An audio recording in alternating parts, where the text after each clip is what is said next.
Hello, hello. Welcome to my channel. My name is Suli, and I created this channel to support those who are on a spiritual journey because sometimes it can be just so damn freaking hard, yeah? And if you want some affirmations, you want some support, then, welcome. You're most welcome here. The other day I heard someone calling me an animal lover. And I really don't think it was a complimentary statement because it was more like avoiding community responsibility because it was regarding a stray dog that was hanging around their area. And they said, "Oh, why don't you call Suli? She's an animal lover." I was a bit taken aback because to me, there is no such thing as an animal lover. You're either human or you're not. We were given so much more than animals. Our God given gifts are what makes us human. Some people don't use those gifts, some people abuse those gifts. So, anyway, this is a community stray. There are a few strays here, and I have a program where I assist them to trap them, neuter and spay them, and then manage them after that. It's a very sustainable program, and yet nobody's interested except for this one person who called me. She doesn't know much about neutering spaying. She doesn't know anything about dogs. In fact, she says she doesn't even like dogs, but she can't bear to see them suffer. So that is showing humanity. And this is why we, as scapegoats, are not the ultimate scapegoats. The ultimate scapegoats are the animals who suffer so much just to teach us how to be human. It saddens me that some people are just so low life that they would rather poison the dogs, slash them. A few have been slashed. One died from poisoning, two died from being slashed by a machete. And that's just what I know about. There may be others. And this was just a worker who texted me and asked me for help. So I kind of like guided him to what to do. But an hour later, he said the dog died, and he said that the dog had been suffering overnight due to poisoning. As scapegoats, I have a video on why scapegoats were chosen, and it'll give a lot more context and clarity to this particular video that I'm doing. As scapegoats, we have the compassion, we have the humanity that a lot of people lack. And that is why we were chosen as scapegoats to begin with. And as scapegoats, we understand the pain that other scapegoats go through. We understand the pain that animals go through in the hands of these non-humans. I wouldn't even call them bottom feeders because, plankton is useful, bacteria is useful. They say that, when people come from very harsh childhoods, very tragic pasts, there are two paths that they can take. One is, well, nobody helped me. I came from crappy circumstances, so why should I help anyone else? And then there's another type who understand the pain of those who went on the same road as them and who try to help others, go through their journeys and rise above their past. But I think for scapegoats, we have we inherently have that compassion. And whether we like it or not, we can't, most of the time, we can't bear to see someone else suffering the same fate as we did. And we try our best to help them. And once we have healed or are close to being healed, we then strike a balance. And we have more discernment as to whom to help and whom not to. Because there are also people who take advantage of us, Our scapegoats are probably the most taken advantage people on earth. But once we start this healing journey, we start to acquire more discernment. We stop trying to help everyone. See, this person who called me about the stray, she's not very proficient in English because she's Chinese educated, and through text messages there was a miscommunication, and I thought that she had no interest in doing her part, that she was calling me for me to do it for her, you see. But she persevered. She kept on texting me, and I kept on saying, "Stop pestering me if you're not willing to do your part." But she kept on texting me, and eventually I met up with her, and we cleared up all the miscommunication because it was just because she wasn't good at the English language, and I misunderstood her. She has every intention of doing her part. So when I thought about it, I thought that wasn't a mistake. That incident fine-tuned my ability to discern. I mean, in the past, I would have bent over backwards to help anyone, even if they weren't willing to do anything themselves. I know that's stupid. I've learned from those times. And then when I thought that she wasn't willing to do her part, I just shut her out. But now we have a friendship, and I'm helping her with this program, and all is good. And when I reflect on that, it was to teach me to fine-tune the art of discernment. I gave her 2 chances. I don't give 3 anymore. 2 is enough. So when you have this balance of giving people 2 chances, knowing exactly how you are going to handle them, knowing exactly how to test them, not testing in a manipulative way, but to test their willingness to do their part. So anyway, I'm veering off topic. I think what I want to talk about today is that I've forgotten what I wanted to talk today. I lost my voice for a few days, and that's why I didn't do a video last week. And I want to keep the momentum going, so this is why I'm doing a video today. And I don't really have a set program of what I want to talk about. Oh, I remember what I want to talk about now.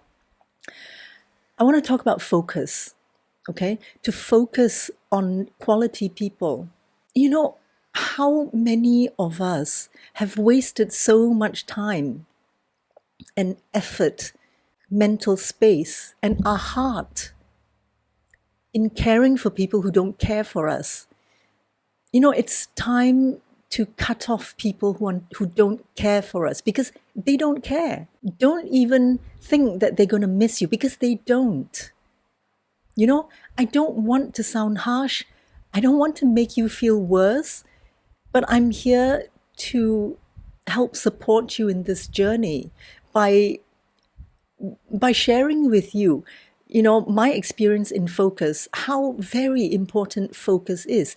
Okay, just, if you were in the middle of an ocean and you were carrying 5 floats and 5 bricks, okay?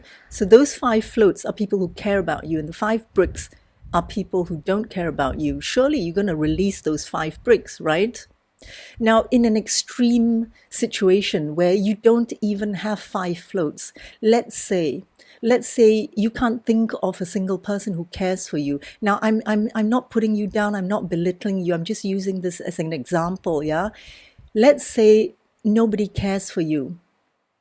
Be brave enough to cut off everyone. If you were in the middle of an ocean and you had no floats, but you had 5 bricks, you'd still release those 5 bricks, wouldn't you? Because they're dead weights. And you'll find that you'll be able to swim. Solitude and having no one really teaches you so much about independence, about self-love, about respect. It did wonders for me. And I just want to share this with you, that, don't be afraid. Because when you have a goal, okay, and you don't worry about the outcome, I know it's easier said than done, but if you have a goal and you don't worry about the outcome, but you take it a step at a time, okay? Whatever your faith is, whether you believe in what God you believe in, whether you believe in spirit guides or guardian angels, they will take you there, but you have to make the first move. Okay, let's say you want something, but you don't have the means to get there. You don't have the resources to get there. Do it anyway. Take that risk. And once you take that risk, the whole of the universe will help you. Okay, but you have to make the first move. When I was a junior writer, I remember my colleague saying to me when I said, yeah, I've got no ideas, my mind is just blank. He took out a notepad. It was an empty blank sheet. And he just did a squiggle. And he said, there you go, there's something there. So this is all you have to do. You just have to make the first step. I know, again, it's easy for me to say this, but then again, I have done it. And it worked out brilliantly. It worked out so much better than I thought, just because I made the first step. Now there are 10 steps, 100 steps. I don't know how many steps it takes to get there. But once I made that first step, then the second, third, and fourth was so clear to me. And it gave me so much confidence that there is light. You know, there are stepping stones for me.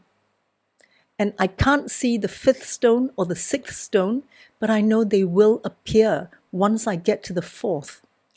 One day I was playing the brick game, you know, the bricks that you line up to make a pattern, and then it crashes when you've made that pattern. So I realized that from just playing this game, I realized that every time I took a risk, and sometimes they were really big risks, big as in, oh my God, I don't know I'm going to die after this, but I'll do it anyway. I was actually rewarded for that risk. By rewarded, I mean the next brick would be a nice one that fitted nicely. And this happens so many times. You know, we can learn from anything. And I learned that from that game, that once you take the risk, you will get rewarded in one way or another. You just have to be open-minded about where and how and when the reward is there. And this is where I come back to focus. You know, when let's say someone mentions a red car, okay? The next thing you know, you're on the road and you're seeing the red cars. You know, you're paying more attention to the red cars. That day happens to have more red cars than usual. And this is what focus means. You know, you focus on what you want and you discard what it is that doesn't help you in that focus. So you discard all the people who don't care for you. You discard the people who are bad for your growth, for your spiritual growth. That's not a bad thing to do. There's nothing to feel guilty about, because they don't care about you. So discard those people now. Hell, they won't even know you've discarded them, because you're not on their minds. You know? Sometimes we care so much about people that we think that, you know, we're being terrible people by cutting them off. Yeah, I mean, you don't cut people off because they made a genuine and small mistake. Of course, that's taking it too far. But when people make so-called mistakes over and over and over and feel no remorse, then it is time to cut them off. So focus. When you focus on what you want, and to know what you want, you have to know who you are. And that is also focus. You know, all your thoughts, all your beliefs, who put them there? You know, I want to bring up this cliche about the onion. Oh, I have a better cliche. I have a better analogy. You see, Michelangelo, the Italian sculptor and painter, he said that he's not a sculptor. He just gets rid of the marble surrounding the figure that was always there. So that's what you are. You've always been in this block of marble. You've always been you. But it was society's conditioning, maybe your family's upbringing, that put ideas in your head, that put beliefs and values in your head that are not yours. So what you do to focus on who you really are is just to delete, just to peel off those layers and layers of beliefs and values that are not yours. Okay, you don't have to add anything. You don't have to think about who you are. You just have to delete what you're not, all the ideas put into your head from other people. Okay? So when you know who you are, then you know what you want. And when you know what you want, focus on that. And when you focus on that, just like the red car, you will see the opportunities that come your way. Not all sorts of opportunities, but the right opportunities. Then you will say no to probably 80, 90% of the opportunities that come your way that detract you from your path, that distracts you from your goal.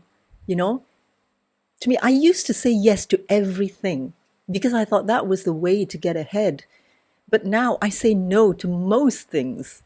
Out of 10 opportunities, I probably say no to 8 or 9 of them. Because after peeling off all the layers of everyone else's values and principles and ideas and beliefs, after doing that, you will know what to say yes to and what to say no to. And you'll focus on those opportunities. Opportunities will come your way, that's for sure. You may have fewer opportunities than others, but you will have them. And the trick is to know which to take, to be brave enough to say no, even if you have very, very few opportunities, because one bad decision will distract you. One bad decision will derail you. So it's still better to be patient and wait for the right opportunities than to take everything that comes your way. I know most scapegoats have anxiety issues and they're mostly frantic in everything that they do because it's, snaps, like get on with it. It's always trying to please other people, always trying to respond immediately.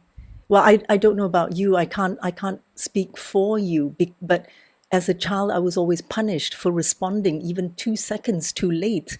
So I was constantly frantic until recently. Frantic my whole life. And I know it's useless to tell someone to be calm. It was useless telling myself to be calm, be calm, be calm.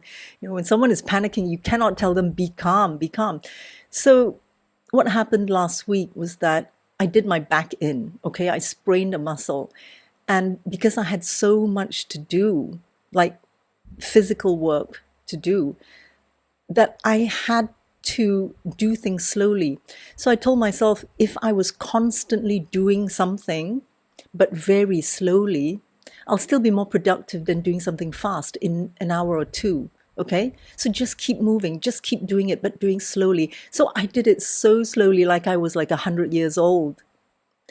And it taught me not only patience, but it also taught me calmness. The slower I did things, the calmer my mind became. And the calmer my mind became, the slower I did things.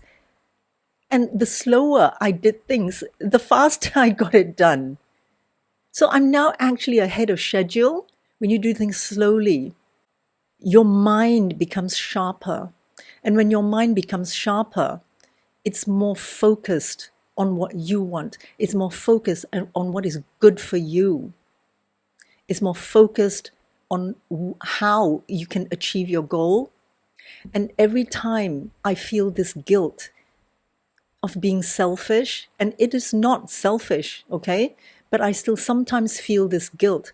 I just I don't intellectualize it. I don't try to explain to myself why I shouldn't feel guilty, or why it's not selfish to heal yourself.